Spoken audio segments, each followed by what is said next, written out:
नमस्कार, आप देख रहे हैं नेक्स्ट 9 लाइव और मैं हूं अंकिता मिश्रा। एक बार फिर से बात करते हैं अपने प्रोग्राम में श्रद्धा वालकर केस की। जी हाँ, दिल्ली का बहुचर्चित केस, इसे आप महरौली का केस कहें या श्रद्धा वालकर का केस कहें, लोग इसके बारे में काफ़ी कुछ जानना चाहते हैं। हालांकि काफ़ी दिनों से इस पर जो खबरें थी वो काफ़ी मायूसी भरी थी। लोगों को यही लग रहा था कि पुलिस इसमें जो लापरवाही बरत रही है वो अब लगातार इस केस को कमज़ोर कर देगी, श्रद्धा वालकर को इसमें इंसाफ नहीं मिलेगा। तो वहीं दूसरी ओर जब लेटेस्ट अपडेट सामने आई है तो यहाँ पर एक उम्मीद जगी है कि पुलिस की कार्रवाई अब ठीक दिशा में आगे बढ़ रही है।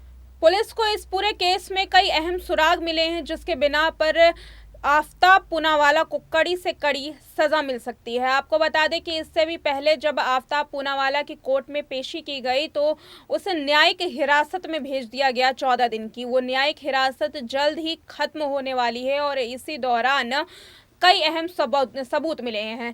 पोस्टमार्टम रिपोर्ट का खुलासा हुआ है और पोस्टमार्टम रिपोर्ट में ये बात जाहिर की गई है कि श्रद्धा के हड्डियों पर हथियारों के निशान मिले हैं। जी हाँ, श्रद्धा के हड्डियों पर हथियारों के निशान मिले हैं और ये हथियार है आरी, और इसके साथ ही कई दूसरे हथियार भी इस्तेमाल किए गए थे श्रद्धा के टुकड़े करने के लिए। इस बात की भी पुष्टि हो चुकी है। हालांकि आफताब ने अपने बयान में भी इस बात का जिक्र किया था, मगर इसकी पुष्टि होनी, जो पोस्टमार्टम रिपोर्ट में इसकी पुष्टि होनी ज़रूरी थी, जिसकी अब पुष्टि हो चुकी है कि इस पूरे घटना को अंजाम देने के लिए आरी और इसके साथ ही कई दूसरे हथियारों का इस्तेमाल किया गया है। हालांकि अभी तक पुलिस को ये तमाम हथियार जो है वो बरामद नहीं हुए हैं, इसमें अभी पुलिस चूकी हुई है। वही दूसरी ओर श्रद्धा का सर अभी तक नहीं मिल पाया है। तो वहीं कई लोगों का सवाल था कि आखिर वो हड्डियां किसकी है जो जिनका मिलान श्रद्धा के पिता से नहीं हुआ है, क्योंकि जो 23 हड्डियां मिली थी उन हड्डियों में से कुछ हड्डियों का मिलान श्रद्धा के पिता से नहीं हो पाया था, जिसके बाद ये आशंकाएं जताई जा रही थी कि कहीं कोई दूसरा केस भी तो नहीं दस्तक देने वाला है, कहीं कोई दूसरा गुनाह तो नहीं हुआ है श्रद्धा वालकर के जैसे ही। अब इस पूरे केस की तस्वीर भी साफ हो चुकी है। आपको बता दें कि पुलिस ने ये खुलासा कर दिया है कि जितनी भी हड्डियां मिली थी छतरपुर के जंगल में, जितनी हड्डियां मिली उन हड्डियों में ज़्यादातर तो श्रद्धा की थी, मगर जो हड्डी की पुष्टि नहीं हो पाई थी, जिनका मिलान श्रद्धा के पिता से नहीं हो पाया था, वो हड्डियां दरअसल जानवर की है। ये दो बहुत अहम सुराग मिले। वहीं दूसरी ओर लोगों के ये भी सवाल थे कि आखिर चार्जशीट कब दाखिल की जाएगी, क्योंकि इस केस को अब एक लंबा वक्त हो चला है, लंबा वक्त गुजर गया है। तो इसी में जो लापरवाहियां हैं ये तो सामने आ ही रही थी, साथ में ये भी सोचने के लिए मजबूर किया जा रहा था कि क्या ये केस ठंडे बस्ते में चला जाएगा या फिर आफताब को इसमें सजा मिलेगी। अब दूसरी ओर पुलिस ने इस बात का भी खुलासा कर दिया गया है कि आखिर ये चार्जशीट कब दाखिल की जाएगी। आपको बता दें कि जनवरी के आखिरी हफ्तों में इस चार्जशीट को दाखिल करने की चर्चा की गई है पुलिस की ओर से। पुलिस का साफ कहना है कि माह के आखिरी दिनों में या आखिरी हफ्तों में कहीं इस चार्जशीट को दाखिल कर दिया जाएगा, और जब ये चार्जशीट दाखिल होगी उसके बिना पर ही आफताब पूनावाला की सज़ा का भी निर्धारण होगा।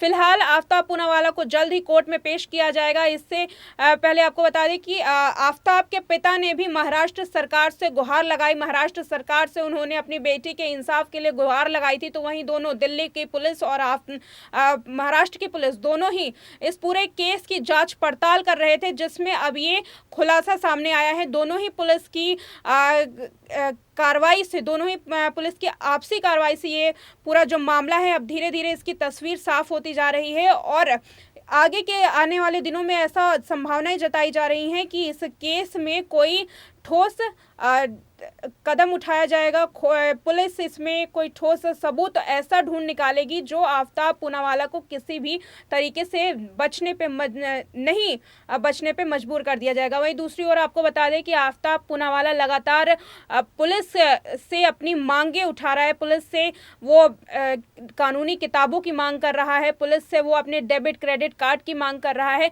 ऐसे में पुलिस पर भी सवाल उठ रहे हैं कि आखिर आफताब पूनावाला की इन सभी मांगों को पूरा क्यों किया जा रहा है। हालांकि आम जो आरोपी होते हैं उनकी ऐसी मांगों को पूरा नहीं किया जाता, मगर आफताब पूनावाला की तमाम मांगों को पूरा किया जा रहा है।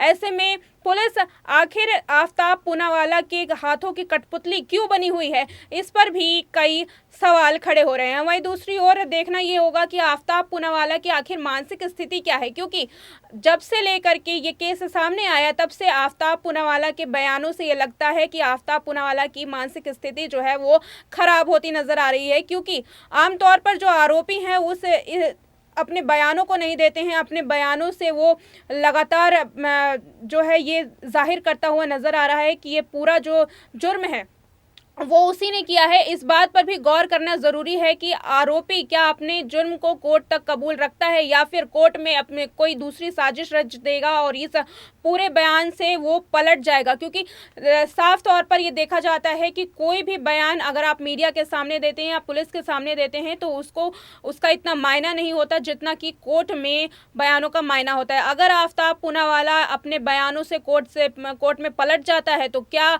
इस तस्वीर, ये पूरे श्रद्धा वालकर केस की तस्वीर क्या पलट जाएगी या फिर आफ्ताब पूनावाला जानबूझ करके अपनी सजा खुद ही मुकर्रर करवाएगा कोर्ट में, ये भी देखने वाली बात होगी। फिलहाल इस पूरी रिपोर्ट में अब तक की बड़ी खबर यही सामने आई है कि जल्द से जल्द आफ्ताब पूनावाला को सजा मिल सकती है, इसकी उम्मीद अब धीरे धीरे जगने वाली है। हालांकि अभी तक 35 टुकड़ों में से केवल 23 टुकड़ों की ही पुष्टि हो पाई है। वो कुछ टुकड़े जानवर के हैं, कुछ टुकड़े श्रद्धा के हैं, लेकिन अभी कुछ टुकड़े मिलने बाकी हैं, अभी हथियार मिलने बाकी हैं जिसकी पुलिस तलाश कर रही है, मगर पुलिस को अभी तक इन हथियारों का कोई भी पता नहीं चल पाया है। वहीं दूसरी ओर कई ऐसे टेस्ट हैं श्रद्धा वालकर के जो अभी बाकी हैं, उनकी रिपोर्ट्स आने बाकी है।